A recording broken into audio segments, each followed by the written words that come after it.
दोस्तों, statue of liberty का नाम तो आपने सुना ही होगा, जिसे अमेरिका की पहचान माना जाता है। हम सभी जानते हैं कि ये फ्रांस द्वारा अमेरिका को दिया हुआ एक तोहफा है, लेकिन क्या आप जानते हैं कि आखिर ये है क्या? अगर नहीं तो बता दें कि ये एक लाइट हाउस है। दोस्तों, आपको बता दें, प्राचीन जमाने में यात्रा करने के लिए कोई आधुनिक वाहन नहीं हुआ करता था, इसलिए दूर यात्रा के लिए समुद्र ही सबसे अच्छा माध्यम हुआ करता था। लेकिन समस्या ये थी कि समुद्री यात्रा करना भी उस समय इतना आसान नहीं था जितना आज के समय में है। उस समय आज की तरह नेविगेशन सिस्टम नहीं था, इसलिए अक्सर समुद्री जहाज अपना रास्ता भटक जाया करते थे, जिससे जहाज में बैठे यात्रियों की मौत भी हो जाती थी। आपको बता दें कि नाविक भले ही नक्शों की मदद से सही रास्ते पर चलते हुए मंजिल पहुंच जाते थे, मगर रात में अंधेरे की वजह से किनारे का सही पता नहीं लगा पाते थे और वहां पर खड़े किसी अन्य जहाज या किसी चट्टान से टकराकर डूब जाते थे। इन्हीं घटनाओं से बचने के लिए पुराने जमाने के बंदरगाहों पर ये लाइट हाउस उस जमाने के राजाओं द्वारा बनवाए जाते थे। लाइट हाउस जिसे दीप स्तंभ भी कहते हैं। अगर इसकी शुरुआत की बात करें तो इतिहासकारों के अनुसार दुनिया का सबसे पुराना लाइट हाउस अलेक्जेंड्रिया का फरो है। यूनानी शब्द में फरो का अर्थ प्रकाश होता है। इस लाइट हाउस का निर्माण लगभग 300 बीसी पहले हुआ था, लेकिन 14वीं शताब्दी में आए भयानक भूकंप ने इसे ध्वस्त कर दिया। लेकिन आपको बता दें, ये लाइट हाउस समुद्र के अंदर नहीं बल्कि समुद्र के किनारे जमीन पर बना हुआ था। इसके बाद समुद्र के बीच में दुनिया का सबसे पहला लाइट हाउस इंग्लैंड में बनाया गया। इसके बनाने की कहानी भी उतनी ही रोचक है जितनी इसके ध्वस्त होने की। ये लाइट हाउस अपने साथ अपने बनाने वालों को भी निगल गया भाई।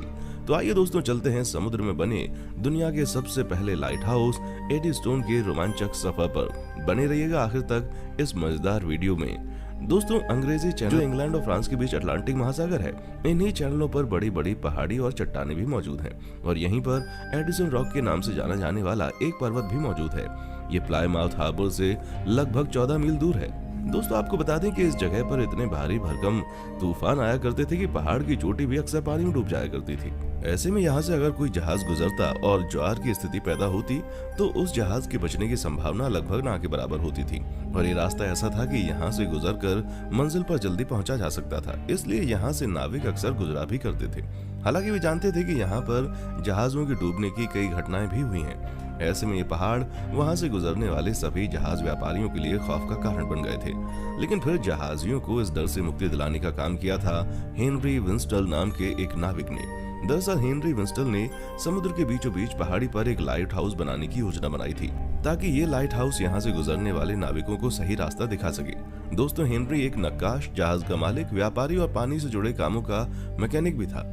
इसी वजह से उसने अपनी विंस्टले वाटर वर्क्स नाम से वर्कशॉप स्थापित की। उसका ये शॉप लंदन के हाइड पार्क में था, जो अब लंदन के लोगों के लिए आकर्षण का केंद्र बनी हुई है। दोस्तों, एक व्यापारी होने के नाते उसने 5 जहाजों में अपने पैसे लगाए हुए थे। ऐसे में दूसरा मौका था जब 1695 में उसका एक जहाज कांस्टेंट चट्टानों से टकराकर ध्वस्त हो गया, जिसके बाद इस बात से परेशान होकर उसने इस समस्या से छुटकारा पाने के बारे में सोचा और समुद्र के बीचों बीच लाइट हाउस बनाने का निर्णय लिया। सबसे पहले उसने अपना काम शुरू करने के लिए बड़ी संख्या में श्रमिकों की भर्ती की थी। फिर साल 1696 में उसने लाइट हाउस की बुनियादी चीजों पर काम करना शुरू कर दिया। उसकी डिजाइनिंग और देखरेख का काम वो खुद ही किया करता था। वो इस काम को अपना ज्यादातर समय देने लगा था। आपको बता दें, जिस समय हेनरी ये काम कर रहा था उसी दौरान इंग्लैंड और फ्रांस के बीच युद्ध चल रहा था। ऐसे में हेनरी के इस एडीस्टोन प्रोजेक्ट की अहमियत और ज्यादा बढ़ गई। युद्ध की वजह से उस लाइट हाउस पर काम कर रहे श्रमिकों की सुरक्षा के लिए हेनरी ने एक युद्धपोत खड़ा करवा दिया और साथ ही उसकी सुरक्षा के लिए सरकार ने भी उसकी मदद की और इसके लिए कई निश्चित इंतजाम भी किए। युद्धपोत को देखकर फ्रांसीसी सैनिकों ने भी वहां जाने की कोई ज्यादा कोशिश नहीं की, लेकिन फिर 1697 में एक दिन ऐसी घटना घटी जिसका किसी को अंदाजा नहीं था। दरअसल एक सुबह एडीस्टोन पर काम चल रहा था और किसी कारणवश काम चलने वाली जगह पर युद्धपोत नहीं पहुंच पाया, जिस वजह से इसका फायदा उठाते हुए फ्रांस का एक सामान्य हथियारबंद जहाज काम करने की जगह पर आ गया और वो हेनरी और उसके कई साथियों को कैद करके फ्रांस ले गया। साथ ही साथ उसने वहां पर हुए अब तक के कई कामों को नष्ट भी कर दिया। हालांकि जब फ्रांस के किंग लुई को इस घटना के बारे में पता चला तो उसने तुरंत कैद किए हुए हेनरी को छोड़ने का आदेश दिया। उन्होंने ये कहते हुए इसे छोड़ दिया कि फ्रांस युद्ध में इंग्लैंड से लड़ाई कर रहा है, न कि इंसानियत के साथ। अब एडीस्टोन की अहमियत इंटरनेशनल स्तर पर बढ़ चुकी थी। अब यहाँ काम करने के लिए हेनरी को किसी लूटमार या युद्ध का डर नहीं था। वे अब यहाँ और आसानी से तथा तेजी के साथ काम करने लगे।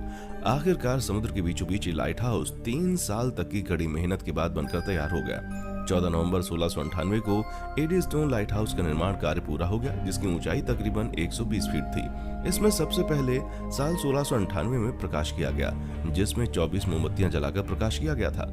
इस तरह ब्रिटेन में सबसे पहला खुले समुद्र में बना हुआ लाइट हाउस दुनिया को मिल गया। दोस्तों, हेनरी विंसले अपनी सनक के लिए भी जाना जाता था। उसने इस लाइट हाउस में बहुत बारीकी से काम किया था। इसमें बाहरी सीढ़ियां लगी हुई थी। लाइट हाउस में एक वेदरकॉक भी लगा था, जो हवा की दिशा के बारे में बताया करता था। दोस्तों, ये लाइट हाउस अपनी पहली सर्दी की मार तो झेल गया, लेकिन 1699 की बसंत ऋतु में इसे मरम्मत की जरूरत पड़ी। पहले इसमें 8 लकड़ी के डायगोनल थे, लेकिन अब इसे बढ़ाकर 12 कर दिया गया था। साथ ही इसमें लकड़ी के फ्रेम और बाहरी पत्थर भी लगा दिए गए थे। इसके बाद हेनरी ने इसमें कई और फीचर जोड़ दिए, जैसे लैटिन और इंग्लिश शिलालेख और सजावटी लकड़ी वाली कैंडल्स। दोस्तों, विंस्टन का ये टावर 3 साल तक समुद्र में सीना ताने खड़ा रहा, लेकिन 1703 में एक ऐसी घटना घटी जिसने इंग्लैंड को एक बहुत बड़ा झटका दिया। आपको बता दें, 1703 में आए एक भयानक समुद्री तूफान के आगे ये लाइट हाउस ढह गया था। ये तूफान इतना खतरनाक था कि इस लाइट हाउस के अस्तित्व का नामो निशान तक नहीं मिला था। इसमें सबसे ज्यादा बुरी बात तो ये थी कि जिस दौरान ये तूफान आया था, उस समय हेनरी और उनके कर्मचारी उसमें मौजूद थे। दरअसल विंस्ले अपने साथियों के साथ लाइट हाउस की मरम्मत के लिए गए हुए थे। काम करते करते ज्यादा समय बीत गया। तब उन्होंने अपने साथियों के साथ फैसला किया कि आज रात वहीं रुक जाते हैं। पर उन्हें इस बात की खबर कहाँ थी कि ये रात उनकी आखिरी रात होने वाली है। समुद्री तूफान का कहर इतना ज्यादा भयानक था कि लाइट हाउस समेत उसमें मौजूद हेनरी और अन्य लोगों का कुछ भी पता नहीं चला। दोस्तों, कई दिनों तक खोजी अभियान चलता रहा, मगर ना तो हेनरी और ना ही उसके किसी साथी का शव मिला। यहाँ तक कि ये भी नहीं पता चला कि वास्तव में लाइट हाउस बनाया कहाँ गया था। आप इसी बात से उस रात आई तूफान के बारे में अंदाजा लगा सकते हैं। इस तरह अपने लाइट हाउस के साथ हेनरी विंसले भी इस दुनिया से चले गए। उनकी मौत वाकई में बहुत दर्दनाक थी, क्योंकि समुद्र की लहरों में वे और उनके साथी और साथ ही साथ लाइट हाउस सब कुछ विलीन हो गया। दोस्तों, इसके बाद उसी जगह पर दूसरा लाइट हाउस भी बनाया गया, जो 46 साल बाद आग लग जाने की वजह से ध्वस्त हो गया। तो ये थी कहानी पहले लाइट हाउस की। अगर आप भी इससे जुड़ी कोई जानकारी रखते हैं तो हमारे साथ कमेंट बॉक्स में आकर शेयर करें। देखने के लिए शुक्रिया।